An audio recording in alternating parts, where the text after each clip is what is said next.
6,000 కోట్ల రూపాయలు ఉన్నారు. దానికి ఎంత కావాలని టేబుల్ చేసి ఏమీ తగ్గలేదు అనే విషయాన్ని అసెంబ్లీ సాక్షిగా టేబుల్ చేయండి కదా.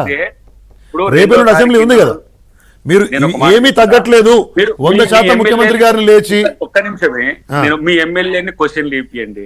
అవును చేసినాం ఇవాళ. లేదన్నప్పుడు 2వ తారీఖు ఎండ్ అవుతుంది కదా, 3rd నుంచి హౌస్ లేదు, సీఎం గారు కూడా అటు ఇటు ఉన్నది, యుఎస్ ప్రోగ్రామ్ ఉంది, ప్రిన్సిపల్ సెక్రటరీ వాళ్ళు కూడా కొంచెం ఫ్రీగా ఉంటారు. ఎందుకు నేను అంటున్నా, మీరిద్దరే కాదు మీ పక్ష నాయకులను తీసుకొచ్చినా ఒక క్లారిటీ వస్తుంది. వాళ్ళు ఎంత క్లియర్గా ఉన్నారంటే నేనే ఎందుకు వినాలి, రఘునందన్ గారు చెప్పింది మీరు కూడా వినండి.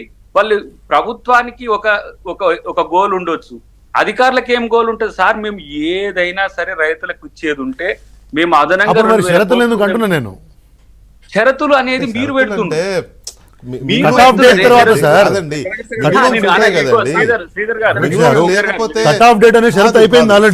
ప్రభుత్వం అనేది పబ్లిక్ మనీకి ట్రస్టీ, రైట్? అలాగే పబ్లిక్ ని బెనిఫిషరీగా చేసేటప్పుడు మిస్యూజ్ అవ్వకుండా ఉండడం కోసం మినిమం బేసిక్స్ అంటూ ఉంటాయి కదా.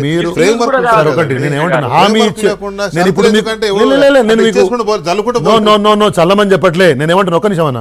నేనేం చెప్పినా అంటే మీకు కట్ ఆఫ్ డేట్ అనేది ఒకటి మీరు లైన్ పెట్టుకున్న తర్వాత మీరు చెప్పినప్పుడు, ఇప్పుడు ఆయన చెప్పినటువంటి ఆర్గ్యుమెంట్ ఏంటి, ఎవరు లేరు అన్నప్పుడు షరతులు ఎందుకు? ఒకటి అర్థమైంది, షరతులు ఎందుకు అప్పుడు? శ్రీధర్ రెడ్డి గారు, ఇప్పటికి మీకు ఒక ఆశ ఏముందంటే ఆగస్టు 15లోగా వీళ్ళు చెయ్యలేరు ఏమో అని. ఒక మాట వినండి, అది కూడా చెప్తే మంచిగా మాట్లాడుకోవచ్చు. ఇప్పటికైనా హరీష్ రావు సిద్ధంగా ఉండవు చెప్పమనండి. ఇప్పటికైనా మీరు రాజీనామాకు సిద్ధంగా ఉన్నారా? నేను చెప్తాను. ఇప్పుడు ఒక మాట అయినండి, నేను ఇంత గట్టిగా ఎందుకు చెప్తున్నా అంటే నేను వారితో కూర్చున్న మాట్లాడినప్పుడు చెప్పిన అంశాలు సార్, ఇవి అన్ని కూడా ఇప్పుడు షరతులు అంటే ఇప్పుడు గ్రూప్ ఏంది అగ్రికల్చర్ చేస్తారు, మరొక 2-3 కోట్ల పెట్టుబడి.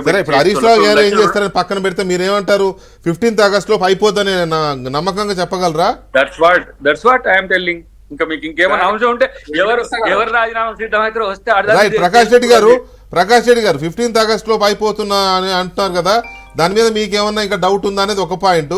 ఇందాక మీరు రైతు భరోసా గురించి మీరు మాట్లాడుతుంటే నేను ఆపిన. రైతు భరోసాకు సంబంధించి మీకున్న డౌట్స్ ఏంటి? సార్ నేను ముందు రైతు డౌట్స్ ఉన్నాయి.